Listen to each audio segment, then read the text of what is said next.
Welcome to everyone on this channel Srijesh Academy. Today in this class we shall make our discussion on Bohr's atomic model or Bohr's atomic theory. Bohr's atomic model is nothing but the modification of Rutherford's atomic model. So before starting Bohr's atomic model, let's discuss about Rutherford's atomic model at first in brief. अब यो class में हामी अब यो Bohr's atomic model को बारे में discussion हामी गर्छौं र बोर्स अटोमिक मोडल जुन छ तो रदरफोर्ड्स अटोमिक मोडल को तो मोडिफिकेशन हो अनि हामी पढिसकेका छौं रदरफोर्ड्स अटोमिक मोडल को बारे में 1911 में रदरफोर्ड्सले अल्फा रे स्क्याटरिङ एक्सपेरिमेंट को आधार में न्यूक्लियस पत्ता लगाउनु भो र यो मोडललाई nuclear model of the atom पनि भनिन्छ। अर्थात कन्क्लुजन में भन्नु पर्यो भने यो रदरफोर्ड्स अटोमिक मोडल को सबभन्दा ठूलो एचिभमेंट भनेको न्यूक्लियस को डिस्कभरी हो। तर यो रदरफोर्ड्स को अटोमिक मोडल में केही वीकनेस देखिन्छ। ती वीकनेसहरूलाई तो ओभरकम गर्नको निम्ति हटाउनको निम्ति 1913 में अर्थात तो 2 वर्ष पछाडि निल्स बोर नाम गरेको वैज्ञानिकले यो रदरफोर्ड्स अटोमिक मोडललाई अलिकति मोडिफाई गर्नुभयो र एउटा नयाँ अटोमिक मोडल दिनुभयो। त्यसलाई हामी के भन्छौं? बोर्स अटोमिक मोडल हामी भन्छौं। अनि अब एक्जामिनेसन में क्वेशन सोध्छ why was Bohr's atomic model needed? अब बोर्स अटोमिक मोडल को आवश्यकता किन पर्यो? त रदरफोर्ड्स अटोमिक मोडल में देखिएका डिमेरिटहरूलाई तो हटाउनको निम्ति बोर्स अटोमिक मोडल को आवश्यकता भएको देखिन्छ। अनि यो अब यो रदरफोर्ड्स अटोमिक मोडल का के डिमेरिटहरू छन् त? अनि हामी पढिसकेका छौं रदरफोर्ड्स अटोमिक मोडल का डिमेरिटहरू मेन दुईटा डिमेरिट छ। के हामी पढेका छौं it does not explain the stability of atom भनेपछि रदरफोर्ड्स को अटोमिक मोडलले एटम को स्टेबिलिटीलाई एक्सप्लेन गरेको छैन। इलेक्ट्रो डायनामिक्स प्रिन्सिपल अनुसार जब इलेक्ट्रोन न्यूक्लियस को चारैतिर घुम्छ अनि बिस्तारै बिस्तारै इलेक्ट्रोन को एनर्जी कम हुँदै जान्छ र लास्ट में तो न्यूक्लियस में तो झर्ने यो स्थिति देखिन्छ। वास्तव में यस्तो भएको हुँदैन, तर इलेक्ट्रोन जुन छ तो न्यूक्लियस में झर्दैन। यसको बारेमा यो सन्तोषजनक रदरफोर्डले जवाब दिन सक्नु भएन। त्यसकारण अब एटम को स्टेबिलिटी सँग संबंधित एउटा चाहिँ कमजोरी देखिन्छ। अर्को जुन कमजोरी छ it does not explain the line spectra of hydrogen atom. अब यो हाइड्रोजन एटम प्रत्येक एटम को स्पेक्ट्रम हुन्छ अनि त्यो हाइड्रोजन स्पेक्ट्रम में यो डिफरेंट लाइनहरू देखिन्छ। डिफरेंट लाइन यो स्पेक्ट्रल लाइन्स देखिन्छ। त्यो किन देखिन्छ त्यसको बारेमा पनि रदरफोर्ड्स को एटोमिक मोडल जुन छ त्यसले एक्सप्लेन गर्दैन। So these are two important demerits or faults of Rutherford's atomic model. अनि यिनै तो डिमेरिटहरूलाई हटाउनको निम्ति 1913 में निल्स बोरले के गरे एउटा नयाँ अटोमिक मोडल दिए जसले हामी के भन्छौं? बोर्स अटोमिक मोडल भन्छौं। अनि अब यहाँ लेखेको छ यो अटोमिक मोडल जुन छ बोर्स अटोमिक मोडल जुन छ त्यो केमा आधारित छ? एउटा प्लैंक्स क्वान्टम थ्योरीमा आधारित छ। यसलाई याद राख्नुपर्छ। त भनेपछि अहिलेसम्म हामी के कुरा गर्यौं?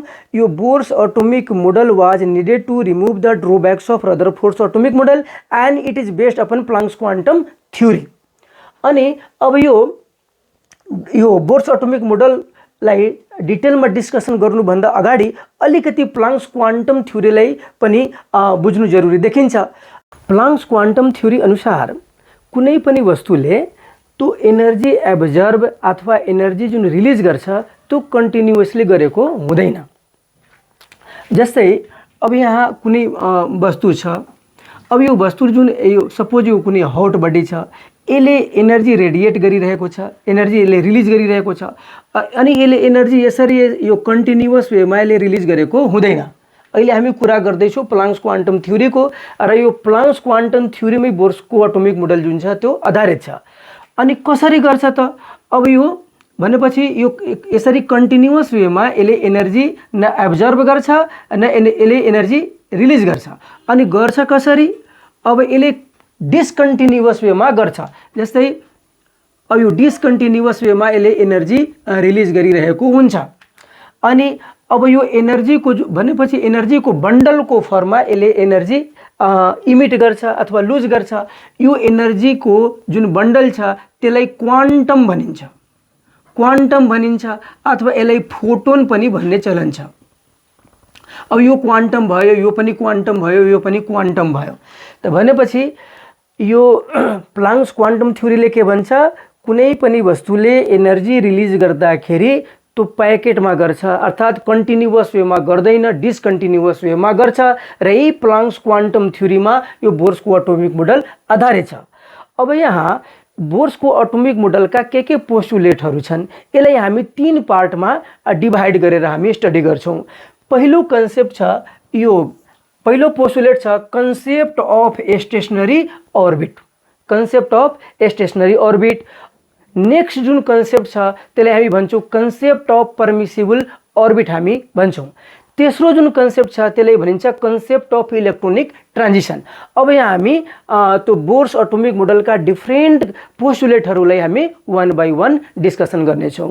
अब यो कन्सेप्ट अफ स्टेशनरी अर्बिटले के भन्छ, अब यहाँ लेखेको छ electrons revolve around the nucleus in fixed circular paths called orbits और सेल।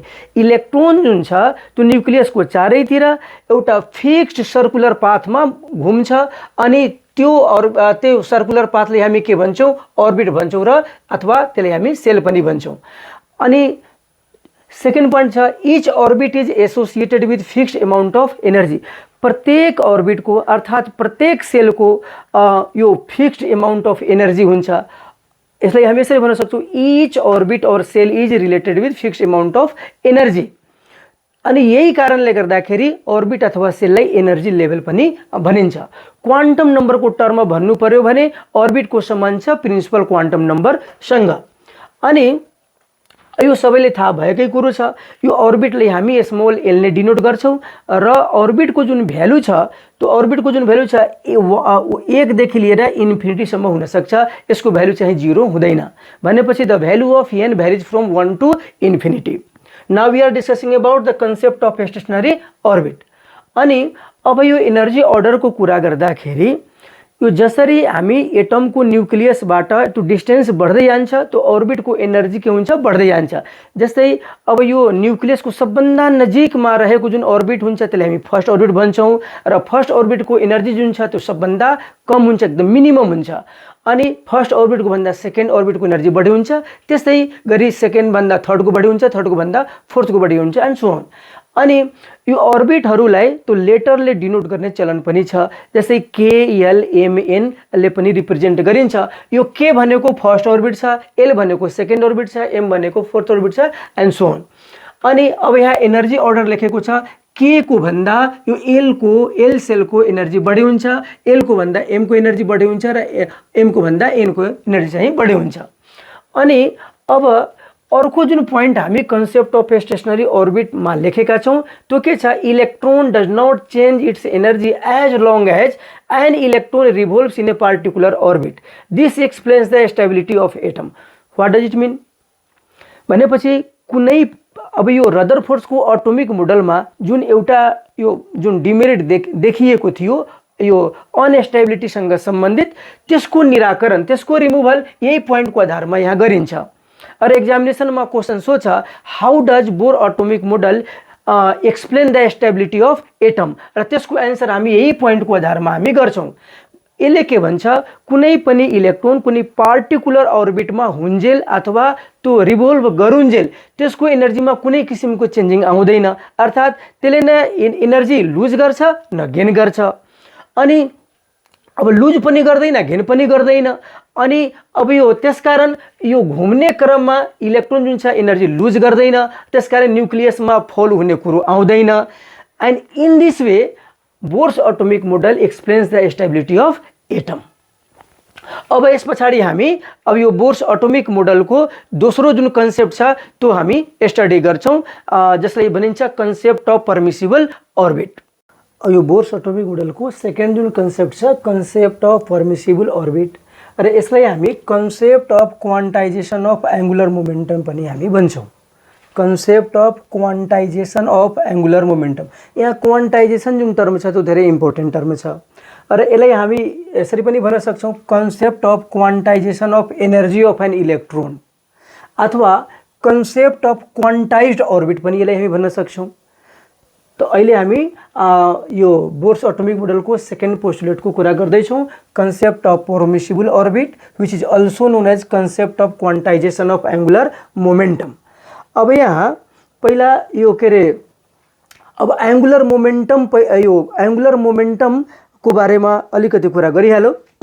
त्यसै अब यो मोमेन्टम भनेको के छ, जस्तै यो मास र मासलाई भेलोसिटीले मल्टिप्लाई गरेपछि जे आउँछ mv, यसलाई हामी के भन्छौँ मोमेन्टम भन्छौँ। अनि वस्तु यदि मुभ गरिरहेको छ भने त्यहाँ मोमेन्टमको कुरो आउँछ। वस्तु यदि स्ट्रेट लाइनमा स्ट्रेट पाथमा यदि मुभ गरिरहेको छ भने त्यो मोमेन्टमलाई हामी भन्छौँ लिनियर मोमेन्टम। यदि सर्कुलर पाथमा मुभ गरिरहेको छ भने त्यहाँ एङ्गुलर मोमेन्टमको कुरो आउँछ। अब यहाँ के छ, अब mv मात्रै हामी लेख्यो भने यो लिनियर मोमेन्टम भयो र सबैलाई थाहा छ इलेक्ट्रोन जुन छ त्यो सर्कुलर पाथमा त्यो मुभ गर्छ, त्यसकारण यो मोमेन्टम त छँदैछ।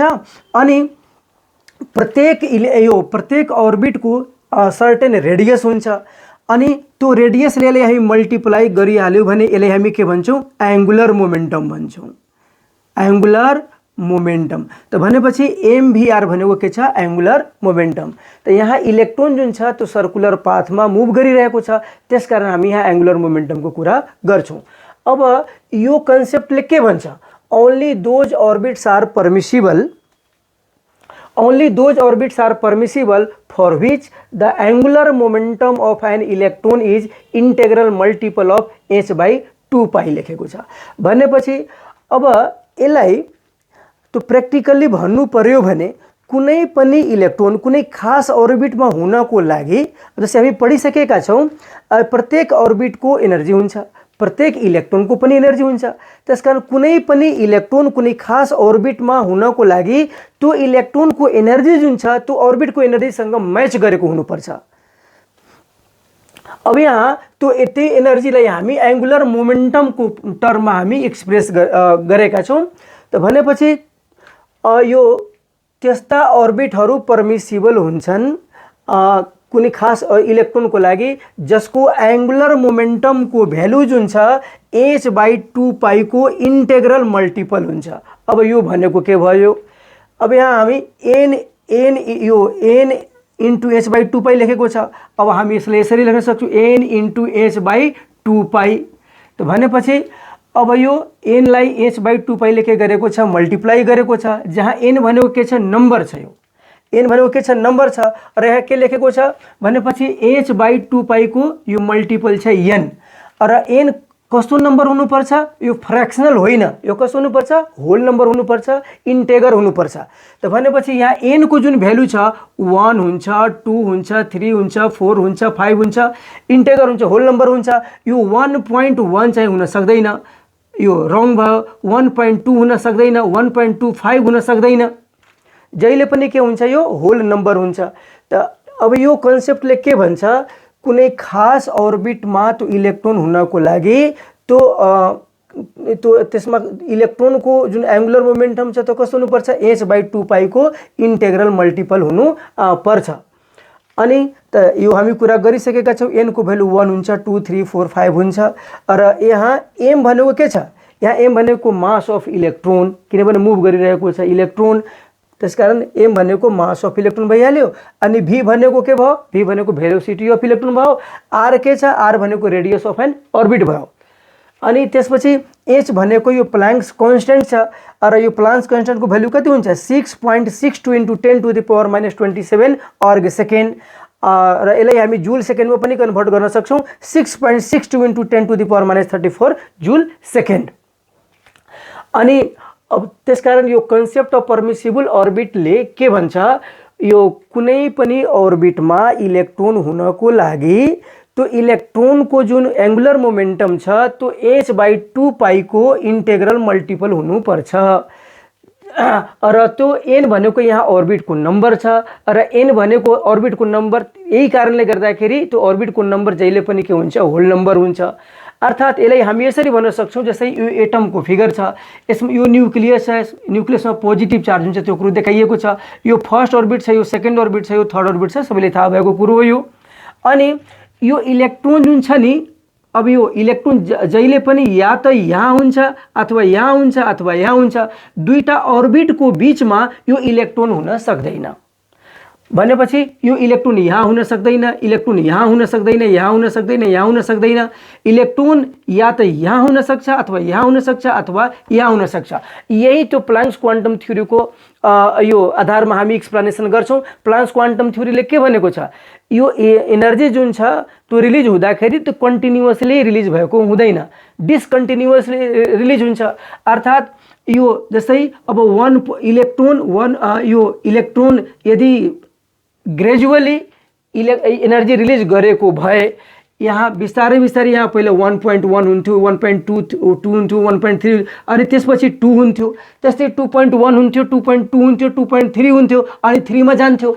तर त्यसरी हुँदैन, यो के हुन्छ डिसकन्टिन्युअस वेमा इलेक्ट्रोनको एनर्जी यहाँ हुन्छ र एकैचोटि यहाँ जान्छ, एकैचोटि। भनेपछि यदि इलेक्ट्रोनले एनर्जी गेन गरेको छ भने त्यसको जम्पिङ बिचमा हुन सक्दैन, जहिले पनि के हुन्छ सर्टेन अर्बिटमै हुन्छ। अनि एक्जामिनेसनमा सोध्छ यो क्वान्टाइजेसन भनेको के हो यो, त अनि त्यो क्वान्टाइजेसनको सम्बन्ध यही कन्सेप्टसँग छ। यहाँ लेखेको छ quantization means a quantity which varies discontinuously to get a fixed value. भनेपछि अब यहाँ जुन छ यो एङ्गुलर मोमेन्टम पनि के छ क्वान्टाइज्ड हुन्छ, अर्बिट पनि के छ क्वान्टाइज छ, इलेक्ट्रोनको एनर्जी पनि के हुन्छ क्वान्टाइज्ड हुन्छ। भनेपछि इलेक्ट्रोनको जुन एनर्जी छ अथवा एङ्गुलर मोमेन्टम जुन छ त्यो जहिले पनि h/2π को के हुन्छ इंटेग्रल मल्टिपल हुन्छ। That's all about concept of permissible orbit। यो बोर्स एटोमिक मोडलको अब तीनटा कन्सेप्टहरु मध्ये अब तेस्रो कन्सेप्ट छ यो कन्सेप्ट अफ इलेक्ट्रोनिक ट्रान्जिसन। अब इलेक्ट्रोनिक ट्रान्जिसन भन्नाले त्यो जम्पिङ अफ इलेक्ट्रोन, अर्थात् यो कन्सेप्टले के भन्छ इलेक्ट्रोन जुन छ एक अर्बिटबाट अर्को अर्बिटमा जम्प गर्न सक्छ, तर कन्डिसन के छ भनेपछि अब यो लोअरबाट हायर अर्बिटमा पनि जम्प गर्न सक्छ, हायरबाट लोअर अर्बिटमा पनि यसको जम्पिङ पोसिबल छ। अब यहाँ अब यो के रे अब यो कन्सेप्ट अफ स्टेशनरी अर्बिटमा हामी के पढेका थियौं, कुनै पनि इलेक्ट्रोन कुनै खास अर्बिटमा कुनै पार्टिकुलर अर्बिटमा हुन्जेल त्यसको एनर्जीमा कुनै किसिमको चेन्जिङ आउँदैन, त्यसकारण त्यो मजाले आफ्नै अर्बिटमा घुमिराख्छ। तर यो कन्सेप्टले के भन्छ इलेक्ट्रोनको जम्पिङ पोसिबल छ भनेपछि इन बोथ डिरेक्सन्स, भनेपछि from lower to higher and from higher to lower, but in which condition. त यहाँ सपोज बाहिर यो एक्सटर्नल सोर्सबाट यदि हामी एनर्जी प्रोभाइड गरेका छौं एटमलाई भन्ने के हुन्छ त्यो इलेक्ट्रोनले एनर्जी एब्जर्भ गर्छ अनि अब इलेक्ट्रोनको एनर्जी के हुन्छ बढ्छ, बढेपछि के हुन्छ त्यो इलेक्ट्रोन जुन छ त्यो जम्प गर्छ, एक अर्बिटबाट लोअरबाट के गर्छ त्यो हायर अर्बिटमा जम्प गर्छ। त भनेपछि हामी कन्क्लुजनमा के भन्न सक्छौं जब इलेक्ट्रोनले एनर्जी एब्जर्भ गर्छ उसको एनर्जी बढ्छ र लोअर अर्बिटबाट के गर्छ त्यो हायर अर्बिटमा त्यो जम्प गर्छ। ठीक त्यस्तै अब यो हायर अर्बिटमा इलेक्ट्रोन पुगिसकेपछि त्यसको एनर्जी बढी हुन्छ। अब एनर्जी बढी भएको केसमा त्यो इलेक्ट्रोन जुन छ त्यो अनस्टेबल हुन्छ र प्रत्येक सिस्टमको अब यहाँ इलेक्ट्रोन भनौं प्रत्येक सिस्टमको अर्थात् यहाँ इलेक्ट्रोन जुन छ त्यो यसको एनर्जी बढिसकेपछि त्यो अनस्टेबल हुन्छ र आफूलाई स्टेबलाइज गर्ने त्यसले प्रयास गर्छ र त्यो स्टेबलाइज गर्नको लागि के गर्नुपर्छ त्यो हायर अर्बिटबाट लोअर अर्बिटमा त्यो आउँछ अनि त्यो हायरबाट लोअर अर्बिटमा आउने क्रममा त्यसले के गर्छ एनर्जी लुज गर्छ र यसरी लुज गरेको जुन एनर्जी छ त्यो रेडिएसनको फर्ममा त्यो देखिन्छ। एकचोटि फेरि भनेपछि यो इलेक्ट्रोन जुन छ त्यो एनर्जी गेन पनि गर्न सक्छ, एनर्जी रिलिज पनि गर्छ। अब एनर्जी गेन गर्यो भने लोअरबाट हायर अर्बिटमा जम्पिङ हुन्छ अनि हायर अर्बिटमा गइसकेपछि त्यो अनस्टेबल हुन्छ र त्यो अनस्टेबल भएको हुनाले त्यसले के गर्छ स्टेबलाइज गर्ने त्यसले प्रयास गर्छ। त्यसको लागि त्यो हायर अर्बिटबाट लोअर अर्बिटमा आउँछ र एनर्जी के गर्छ त्यसले लुज गर्छ अनि त्यसले लुज गरेको जुन एनर्जी छ that is observed in form of radiation और लाइट। अब यहाँ अब एउटा टर्मलाई बुझ्नु जरुरी छ, कुनै पनि इलेक्ट्रोन यदि यो लोवेस्ट एनर्जी स्टेटमा छ भने त्यसले हामी के भन्छौं ग्राउन्ड स्टेटमा भन्छौं। भनेपछि अनि ग्राउन्ड स्टेटमा अर्थात् कम मिनिमम एनर्जी भएको जुन स्टेट हुन्छ त्यो स्टेबल स्टेट हो। अनि जब एनर्जी त्यसले एब्जर्ब गर्छ, एनर्जी बढ्छ अनि त्यो हायर अर्बिटमा जान्छ अनि त्यो एनर्जी बढी भएको जुन स्टेट छ त्यसलाई भनिन्छ एक्साइटेड स्टेट। त्यसकारण यसलाई बुझ्नु जरुरी छ, ग्राउन्ड स्टेट र एक्साइटेड स्टेट। ग्राउन्ड स्टेट भनेको के भयो, त्यो एनर्जीको त्यो लोवेस्ट जुन स्टेट छ यो एनर्जीको हिसाबले जुन लोवेस्ट स्टेट छ त्यसलाई हामी के भन्छौँ, ग्राउन्ड स्टेट। र ग्राउन्ड स्टेटमा त्यो इलेक्ट्रोन के हुन्छ, स्टेबल हुन्छ। र एनर्जी गेन गरिसकेपछि हायर अर्बिटमा त्यो जान्छ, हायर अर्बिटमा एनर्जी बढी भएको हुनाले त्यो अनस्टेबल हुन्छ र त्यो स्टेटलाई के भनिन्छ, एक्साइटेड स्टेट भनिन्छ। अनि अब यहाँ एक अर्बिटबाट अर्को अर्बिटमा इलेक्ट्रोन जम्प गर्दाखेरि त्यहाँ एनर्जीमा चेन्जिङ आउँछ। अब त्यो अब यहाँ म्याथमेटिकल कुरो छ, त्यो म्याथमेटिकल। अब यहाँ डेल्टा ई को अर्थ के भयो, चेन्ज इन एनर्जी। अब यहाँ E2 माइनस E1 लेखेको छ भनेपछि अब यहाँ E1 भनेको भयो यो स्टार्टिङ वाला जुन छ त्यो सुरुवात वाला जुन अर्बिट हुन्छ त्यसको एनर्जीलाई यहाँ E1 लेखिन्छ र त्यो फाइनल जुन अर्बिट हुन्छ त्यसको एनर्जीलाई त्यो E2 लेखिन्छ। त भनेपछि डेल्टा E इक्वल टु कति भयो, त फाइनल अर्बिटको एनर्जी माइनस त्यो इनिसियल अर्बिटको एनर्जी। अनि यो केसँग बराबर हुन्छ, एच न्यूसँग बराबर हुन्छ। यही छ यो, यसलाई हामी भन्छौँ यो E is equal to h nu. E is equal to h nu, यसलाई भनिन्छ प्लाङ्क्स इक्वेसन। र प्लाङ्क्स क्वान्टम थ्योरीबाट यो इक्वेसन चाहिँ डिराइभ गरिएको छ, जसले के भन्छ, अब यहाँ एच त कन्स्टेन्ट छ, यसलाई हामी यसरी भन्न सक्छौँ E is directly proportional to nu. अर्थात् कुनै पनि वेभको फ्रिक्वेन्सी जति बढी हुन्छ उसको एनर्जी त्यतिकै बढी हुन्छ। भनेपछि the energy of a particular wave is directly proportional to its frequency। तो यहाँ न्यू यो v जसो जुन देखिन्छ त्यो v होइन, यसलाई न्यू भनिन्छ। अनि E is equal to h nu और E is directly proportional to nu. तो भनेपछि यो कन्सेप्ट पनि त्यो प्लाङ्क्स क्वान्टम थ्योरीमै आधारित छ। अनि माथि हामी डिस्कसन के गरेका थियौँ, Bohr's atomic model is based upon Planck's quantum theory. अब यहाँ लेखेको छ delta is equal to change in energy, E1 is equal to energy of lower orbit, E2 is equal to energy of higher orbit. अनि H हामीलाई थाहा भइसकेको छ, यो प्लाङ्क्स कन्स्टेन्ट छ जसको भ्यालु कति हुन्छ, 6.62 × 10 टु द पावर माइनस 27 अर्ग सेकेन्ड और 6.62 × 10 to the power minus 34 joule second. अनि अब यो न्यू भनेको यसलाई it is pronounced as nu. Nu means here frequency. अब यहाँ जुन एनर्जीमा जुन चेन्जिङ आएको छ अथवा इलेक्ट्रोनको जुन जम्पिङ हुन्छ त्यो जम्पिङलाई यहाँ हामी यो पिक्टोरियली रिप्रेजेन्ट गर्ने प्रयास गरेका छौँ। अब जस्तै अब यो एटम छ, यो न्युक्लियस भइहाल्यो, यो यहाँ पनि यो न्युक्लियस छ। अब यो फर्स्ट अर्बिट छ, यो E1 छ, लोअर अर्बिट भयो। अनि यो हायर अर्बिट छ E2। अब यहाँ के देखिन्छ, एनर्जी एब्जर्ब। सपोज यो एक्सटर्नल सोर्सबाट बाहिरबाट हामी एनर्जी दिन्छौँ, एनर्जी दिएपछि के हुन्छ, त्यसमा भएको इलेक्ट्रोन जुन छ त्यो एनर्जी एब्जर्ब गर्छ। एब्जर्ब गरिसकेपछि के हुन्छ, इलेक्ट्रोन जुन छ त्यो माथि जान्छ हैन। अब कुन हायर अर्बिटमा जान्छ, that depends upon the amount of energy absorb by that electron. अब यदि अब यो सेकेन्ड अर्बिट बराबरको एनर्जी त्यसले एब्जर्ब गरेको छ भने it jumps to second orbit. यदि थर्ड अर्बिट बराबरको एनर्जी त्यसले एब्जर्ब गरेको छ भने थर्ड अर्बिटमा जान्छ। अनि ठिक त्यस्तै अब यहाँ के लेखेको छ, अब यो हायर अर्बिट छ, यो लोअर अर्बिट छ, यो E2 छ, यो E1 छ। अनि अब E2 जुन छ, E2 भनेको हामी पढिसकेका छौँ। अब यो एनर्जी बढी भएको जुन स्टेट छ त्यसले हामी के भन्छौँ, एक्साइटेड स्टेट भन्छौँ। And in excited state electrons are unstable, so they tend to stabilize themselves and for that it comes back to lower orbit from higher orbit, and during this process energy is lost and this released energy is observed in form of light or radiation। त्यसकारण सबै ठाउँमा हामी के लेखेका छौँ, delta is equal to h nu लेखेका छौँ, किनभने न्यू के छ, त्यो फ्रिक्वेन्सी छ। र जहाँ वेभको कुरो, जहाँ रेडिएसनको कुरो हुन्छ अथवा लाइटको कुरो हुन्छ अब त्यो त्यहाँ वेभको कुरो आइहाल्छ। र जहाँ वेभको कुरो हुन्छ त्यहाँ वेभलेन्थको कुरो आउँछ र फ्रिक्वेन्सीको कुरो हुन्छ। भनेपछि अब हामी अब यो इक्वेसनको आधारमा हामी फ्रिक्वेन्सी फाइन्ड आउट गर्न सक्छौँ। अब that's all about concept of electronic transition. Bohr's atomic model पढिसकेपछि अब यो what is the success of Bohr's atomic model. और what are the merits of Bohr's atomic model और बोर्स एटोमिक थ्योरी। त्यसै हामी what are the advantages of Bohr's atomic model, अब त्यसको कुरा हामी गर्छौँ। अब यहाँ लेखेको छ it explains the stability of atom. हामी त्यो हेरिसकेका छौँ। यो बोर्सको एटोमिक मोडलले के गर्छ, एटमको स्टेबिलिटीलाई एक्सप्लेन गर्छ। अर्को जुन छ यो बोर्सको एटोमिक मोडलमा कन्सेप्ट अफ इलेक्ट्रोनिक ट्रान्जिसनको जुन कुरा हामी गरेका छौँ त्यसको आधारमा त्यो हाइड्रोजन स्पेक्ट्रमको पनि एक्सप्लेनेसन गरिन्छ। अब यहाँ लेखेको छ it explains the line spectrum of hydrogen atom. अनि यो तेस्रो जुन छ it is use to calculate the energy of an electron. हामीलाई थाहा छ एनर्जी के अरे इलेक्ट्रोनको एनर्जी हुन्छ र डिफ्रेन्ट अर्बिटमा हुने इलेक्ट्रोनको एनर्जी के हुन्छ, डिफ्रेन्ट हुन्छ। अनि अब यहाँ अब त्यसकारण इलेक्ट्रोनको एनर्जीलाई पनि क्यालकुलेट गर्न सकिन्छ।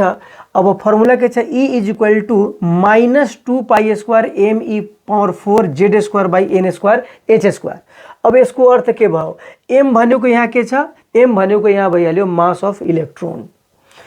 यो m भनेको मास अफ इलेक्ट्रोन छ, E भनेको के छ, चार्ज अफ इलेक्ट्रोन छ। m भनेको मास अफ इलेक्ट्रोन, E भनेको चार्ज अफ इलेक्ट्रोन, z भनेको अटोमिक नम्बर, z भनेको अटोमिक नम्बर, n भनेको अर्बिट नम्बर, h भनेको प्लाङ्क्स कन्स्टेन्ट। त भनेपछि using this formula we can calculate the energy of an orbit electron. तो E is equal to -2 pi square me⁴ z square by n square h square. अब यसमा यो जुन formula जुन छ नि त्यो हाइड्रोजन एटमको लागि मात्रै लागू हुन्छ र एउटा इलेक्ट्रोन हुने त्यो आयनहरूको लागि पनि एप्लिकेबल छ यो। अब यहाँ अब एउटा कुरो त्यो विचार गर्नुपर्ने कुरो के छ, यो एनर्जीको जुन फर्मुला छ नि यो के छ, माइनस छ भनेपछि इलेक्ट्रोनको जुन एनर्जी छ त्यो के छ, माइनस छ। अब इलेक्ट्रोनको एनर्जी माइनसमा किन एक्सप्रेस गरिन्छ, अब जस्तै यसले हामी अलिकति हामी डिस्कसन गरिहालौँ। जस्तै सपोज कुनै इलेक्ट्रोन जुन छ त्यो न्युक्लियसबाट त्यो इन्फिनिट डिस्टेन्समा छ अनि त्यहाँ त्यसको एनर्जीलाई 0 कन्सिडर गरिन्छ। अनि जसरी त्यो इलेक्ट्रोन जुन छ त्यो न्युक्लियसको नजिकमा आउँदै जान्छ अनि त्यो इलेक्ट्रोनलाई केही वर्क पनि गर्नुपर्ने हुन्छ। अनि अब सुरुमा इन्फिनिट डिस्टेन्समा हुँदाखेरि इलेक्ट्रोनको एनर्जी कति हुन्छ, 0। अनि जसरी त्यो नजिकमा आउँदै जान्छ उसको एनर्जी के हुन्छ, घट्दै जान्छ। त्यही भएको हुनाले इलेक्ट्रोनको एनर्जी के हुन्छ, नेगेटिभ हुन्छ। अब अर्को जुन छ it is use to calculate the radius of an orbit. अब अर्बिटको यो पनि के अरे त्यो हाइड्रोजन र हाइड्रोजन जस्ता एक इलेक्ट्रोन हुने आयनहरूको लागि त्यो एप्लिकेबल छ। त R इज इक्वल टू भनेपछि त्यो कुनै पार्टिकुलर अर्बिटको रेडियस कति हुन्छ त्यो पनि बोर्स एटोमिक मोडलको आधारमा गर्न सकिन्छ। अब R is equal to n square h square by 4 pi square me square z लेखेको छ, जहाँ n भनेको के भयो, अर्बिट नम्बर, h भनेको प्लाङ्क्स कन्स्टेन्ट छ, 4 पाई स्क्वायर त 4 पाई स्क्वायर नै भइहाल्यो, m भनेको मास अफ इलेक्ट्रोन, E भनेको चार्ज अफ इलेक्ट्रोन, z भनेको के भयो, एटोमिक नम्बर। अब यहाँ हाइड्रोजनको कुरा गर्नु पर्यो भने z को भ्यालु कति हुन्छ, 1। माथि पनि z को भ्यालु कति हुन्छ, हाइड्रोजनको लागि 1 हुन्छ। तो that's all about the success of Bohr's atomic model. Bohr's atomic model अब यो अति उपयोगी एटोमिक मोडल छ, तर पनि यसका केही लिमिटेसनहरू पनि छन्। लिमिटेसन भन्नाले अब यसले के एक्सप्लेन चाहिँ गर्दैन, त्यसले हामी के भन्छौँ, लिमिटेसन्स भन्छौँ। अब यहाँ लेखेको छ limitations of Bohr's atomic model. It explains only the spectrum of single electron atom or ions like hydrogen He+, Li++ etc. but it does not explain the multi-electron atoms or ions. अब यहाँ यो success of Bohr's atomic मोडलमा हामी के पढ्यौँ, यसले hydrogen स्पेक्ट्रमलाई explain गर्छ। अब hydrogen एटममा कतिवटा electron हुन्छ, एउटा इलेक्ट्रोन हुन्छ। त भनेपछि यो बोर्स एटोमिक मोडलले तो एउटा इलेक्ट्रोन हुने एटम र आयनहरूको स्पेक्ट्रमको एक्सप्लेनेसन गर्छ, तर एक भन्दा बढी इलेक्ट्रोन हुने अब यो एटमको स्पेक्ट्रम र आयनको स्पेक्ट्रमको बारेमा यसले एक्सप्लेनेसन गर्दैन। त्यसकारण के भयो, एउटा यो डिमेरिट भयो, एउटा यो लिमिटेसन भयो। अनि number 2, it does not explain the fine lines of hydrogen spectrum when it is studied by a spectroscope of high resolving power। अनि अब यो बोर्स के अरे रदरफोर्डको टाइममा त्यो स्पेक्ट्रोस्कोप अर्थात् स्पेक्ट्रोस्कोप अथवा स्पेक्ट्रोमिटर भनेको त्यो स्पेक्ट्रम देखाउने जुन इन्स्ट्रुमेन्ट हुन्छ त्यसले हामी के भन्छौँ, स्पेक्ट्रोस्कोप भन्छौँ अथवा स्पेक्ट्रोमिटर भन्छौँ। अब त्यो बेला यो त्यति एडभान्स टाइपको स्पेक्ट्रोमिटर चाहिँ थिएन। अनि पछि अब त्यो एडभान्स टाइपको स्पेक्ट्रोस्कोप आइसकेपछि जब हाइड्रोजन स्पेक्ट्रमलाई स्टडी गरियो अनि यो एउटा लाइनको ठाउँमा त्यो अनेकौं फाइन लाइन्सहरू देखिए। फाइन लाइन्स भनेको त्यो राम्रो र सुन्दर लाइन होइन, फाइन लाइन्स भनेको त्यो मसिनो लाइन भनेपछि यो के अरे लेस पावरफुल त्यो स्पेक्ट्रोस्कोपबाट त्यो स्पेक्ट्रल लाइन्सलाई स्टडी गर्दाखेरि त्यो यो सिंगल लाइन मात्रै देखिन्थ्यो। तर जब त्यसलाई त्यो पावरफुल हाई रिजोल्भिङ पावर भएको स्पेक्ट्रोस्कोपबाट जब स्टडी गरियो अनि एउटा लाइनको ठाउँमा त्यो अनेकौं फाइन लाइन्सहरू, मसिना लाइन्सहरू देखिए। अब यो मसिना लाइन्सहरू देखिने कारण के होला त्यसको बारेमा बोर्स एटोमिक मोडलले एक्सप्लेनेसन चाहिँ गर्न सकेन।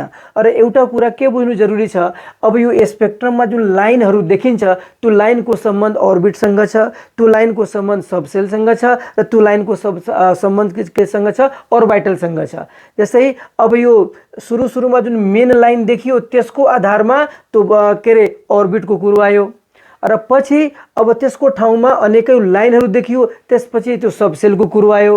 र यो म्याग्नेटिक फिल्डमा र इलेक्ट्रिक फिल्डमा त्यो वस्तुलाई राखेपछि त्यो एउटै लाइन अनेकौं लाइनहरूमा त्यो स्प्लिट भएको देखियो अनि त्यसको आधारमा त्यो अर्बिटलको कन्सेप्ट आएको हो। त भनेपछि यहाँ त्यसकारण यो स्पेक्ट्रमको धेरै महत्त्व छ यहाँ।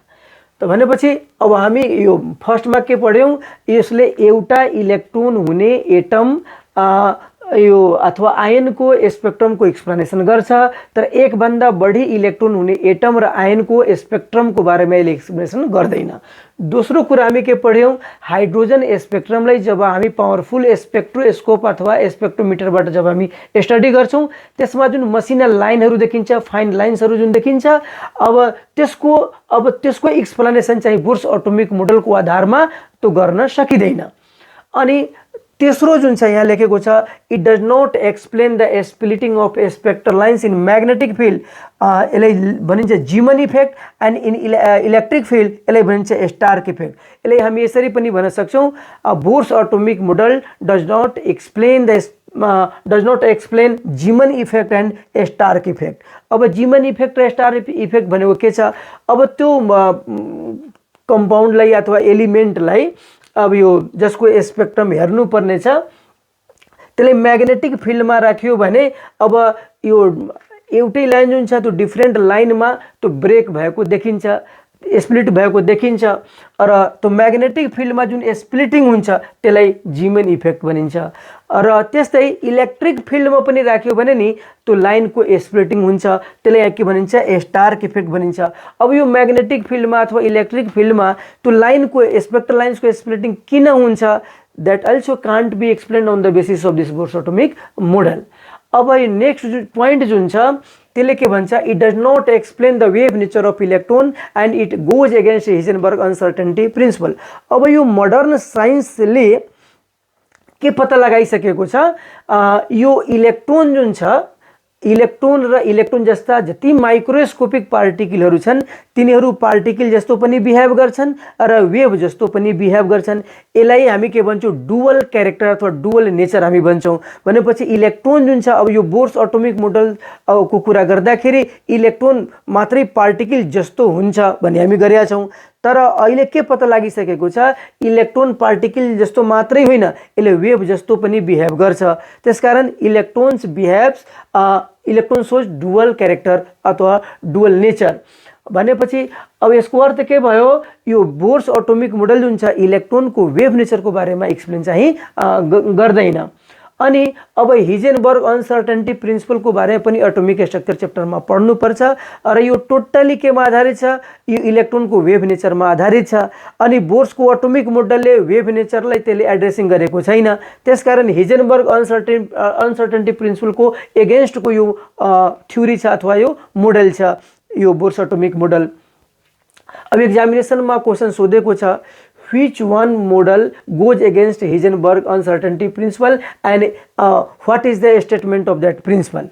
तो भनेपछि अब यो बोर्स एटोमिक मोडलको एगेन्स्टको जुन प्रिन्सिपल छ द्याट इज हिजेनबर्ग अनसर्टेनिटी प्रिन्सिपल, र त्यसपछि हिजेनबर्ग यस्तो क्वेसन आयो भने हिजेनबर्ग अनसर्टेनिटी प्रिन्सिपलको स्टेटमेन्ट चाहिँ लेख्नुपर्छ। तो भनेपछि अब कन्क्लुजनमा हामी के भन्न सक्छौँ, यो वेभ नेचर इलेक्ट्रोनको जुन वेभ नेचर छ त्यसको बारेमा बोर्स एटोमिक मोडलले एक्सप्लेन चाहिँ गर्दैन। अब नंबर 5 जुन छ, it does not explain the combination of atoms to form molecule. हामीले थाहा छ एउटा एटम अर्को एटमसँग कम्बिनेसन गरेर मोलिकुल बनाउँछ, मोलिकुलको फर्मेसन कसरी हुन्छ त्यसको बारेमा र एटमहरू एक अर्कासँग कसरी कम्बिनेसन गरिरहेका हुन्छन् त्यसको बारेमा बोर्स एटोमिक मोडलले केही पनि एक्सप्लेनेसन गरेको छैन। So these are some of the important limitations और demerits of Bohr's atomic model. And thanks for watching this video and supporting this channel.